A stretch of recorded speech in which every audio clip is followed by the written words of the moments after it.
never thought that it would come to this. No, I didn't. Hey, we've had enough. Our way of life is threatened. And things these days are getting so out of hand because the governments are telling us what we can and what we can't do. Leave us to choose our own rights. I'm worried that I might not be able to go shooting with my dad. Our livelihood, our way of life, employment, we're finished. It's as serious as that. This is what a disarmed country looks like. This is how little is left once free men and women surrendered their right to own a firearm. The silence was deafening, marching like a defeated people, thousands of shooters and sportsmen, grabbing at one last chance to resist, fighting for a freedom they had already lost. I'm not doing it for shooting, I'm doing it for freedom. I don't care if I never fire another shot, but I'm damned if I'm going to let my government make the decision for me. My father once said to me that the day you hand your guns in, that means that the country's no good to live in anymore. No one really thought that they would take your rabbit guns and your duck guns. That just couldn't happen. It was an impossibility. We thought no one would ever do anything to us. We were wrong. Too bloody late now. Once the guns are gone, you're not going to get them back. Giving into government by giving up their firearms. Gun owners were shamed into silence while politicians and the anti-gun forces moved swiftly, turning two tragic shootings into legislative opportunities. It becomes quite clear that if you want a safer society with lower gun violence, then you've got to reduce your gun ownership. In Great Britain, a total ban on handguns. Within a year, storage rooms at police departments were filled with firearms. No matter how valuable or how rare, they were turned in by law-abiding citizens to be destroyed. The main thing that's been destroyed in the UK is democracy. We've had a vociferous minority hoodwink the media and the public into believing what they've done is right. We've basically accepted that our government possibly have a point to make. And I think that we should have told them very clearly that they do not. There's the old saying, if the good men stay silent, only the evil is heard. And the good men, we sat at home, all 60,000 of us, and we were silent. A very bad mistake. In Australia, it took just 2 weeks for an outright ban on all semi-automatic firearms and pump-action shotguns to become law. We're supposed to be in a democratic country here in Australia, but I'm starting to wonder about that now. How dare the government take away my gun? How dare they do that? Because I haven't done anything wrong. On May the 9th, I was allowed to own firearms. On May the 10th, I was a criminal if I didn't hand them in. And what did I do?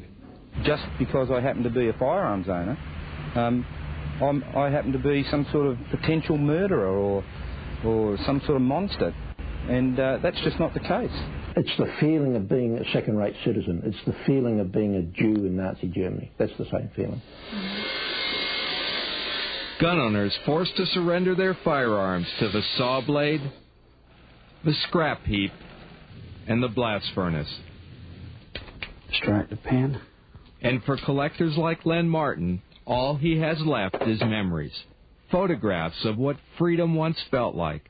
A cult collection worth thousands of dollars, gone forever. My family fought for this country, for his rights, my rights, and they did it for nothing. Because what we've got now is, I believe we're heading for we're close to a dictatorship. But it's more than just losing a firearm. It's losing a tradition and a cherished right. And that's a loss that can never be reclaimed. That firearm was my father's. It was mine. It was going to be my son's. And they've taken it from me. And they shouldn't be allowed to do that. The chief of firearms in South Australia said to me, oh, you'd be happy with the money you got for your guns, wouldn't you? And I looked at him and I said, you don't understand, do you? I don't want the money. I want my guns. I lost a Ruger 44 carbine rifle, which I use for pig shooting, and I lost a rimfire 22 semi-automatic, which is the first firearm my father ever gave me, and that really hurt. A hurt that runs deep, Olympic shooters feel abandoned by their own government. Although they still compete beneath the flag of Great Britain, they've been forced to leave their homeland and practice in another country. We purportedly live in a free country, but I can't live in my own country and do my own sport, which is an Olympic sport. I have to go to another country, somewhere else in the world, and do it. So it flies in the face of British justice. It's, I think it's appalling. I'm horrified at my own country. But gunsmiths and gun shop owners haven't only been robbed of their sport and their rights, they've lost their livelihood altogether. One by one, they will have no choice but to close. It's a sad way to end 100 years of tradition, because one of the true icons of the sporting goods industry has been ruined by a government decision to just take away our firearms. They can just say from tomorrow you're only allowed to have one shotgun per person. Or if it suited them, no shotguns per person. And that's a hell of a loss, and we have lost that. Silence which has led to submission and, even worse, division within the ranks. Now, gun owners in Australia and Great Britain will be the first to admit they only have themselves to blame. That's a very sad indictment, and our biggest enemy has been ourselves and apathy. We did not stand up with pride at all.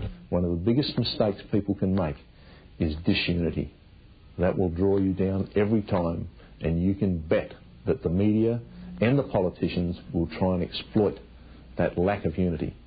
And that's just what happened. Not only did gun owners submit to the political pressure and the non-stop media spin, they gave in to public pressure as well, turning in not just the guns that were banned, but all of their guns, and giving up on their rights altogether. We find a lot of people that have been happy gun owners in the past are now giving up their licences and their sport and selling their firearms off. I've lost interest in the whole thing because of the extra costs in keeping the guns and just the new regulations that have come in as well. It's all becoming too difficult. There's a lot less young people shooting now because it's just so difficult. A lot of older shooters are passing in the cards because they're sick of being treated very poorly by the government. So, I'm fairly worried that in a few years we won't be able to shoot at all. Sacrificing their rights for the politicians' false promise of a safer society. The thing that's really worrying is this gesture politics, the idea that you can ban one sort of gun or another and actually make the public safer. Of course, it's a nonsense. I understand that they are upset that they're losing their sport. I understand that. It is the price that has to be paid for living in a safer society. I don't think people believe that anyway, to be honest. Common sense dictates that no, they're not going to be any safer. The crime rate's not going to drop. The use of firearms by criminals will still be there, and they'll still obtain their firearms on the black market. And the black market is booming in Australia at the moment. I think the criminals are absolutely rejoicing at the fact that all legal guns are taken out of circulation. And if you don't believe it, just listen to what this street thug told us in London. There's a crock. It's making no difference whatsoever. I mean, the people in the street, they're going to get their guns anyway. No problem. Gun bans that won't make a difference, and gun owners struggling to stop the momentum against them. It's not a question of what next. We already know what's next. They're already screaming about more bans. It hasn't stopped. It could well be shotguns next. It could well be rifles next. It might be both. The end will be that they will probably ban all types of guns, all shotguns, which people enjoy. And then that'll be that. There'll be no sport of shooting whatsoever. Gun owners who set themselves up for defeat. Oh yes, I mean we sat at home waiting for the truth to be told. The truth is never told.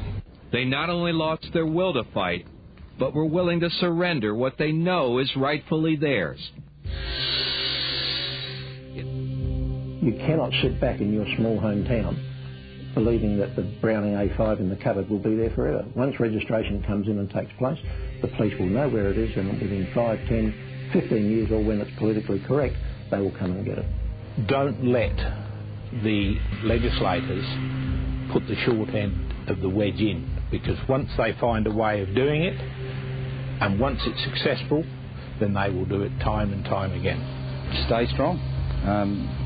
Don't budge 1 inch. As soon as they start to suggest a ban on one sort of gun or one type of gun, say no. Do everything you can to oppose it, because it's just the beginning of a broader ban. For God's sake, get behind the biggest organisation, make it as big as you can. Keep the pressure on, because if you don't keep the pressure on, there are people out there whose entire life is devoted to taking your rights away. Get off your butts and wake up. Read the writing on the wall. Join up and be with the strength now. It's too late when your guns are gone. You should never give up. Never, ever give up.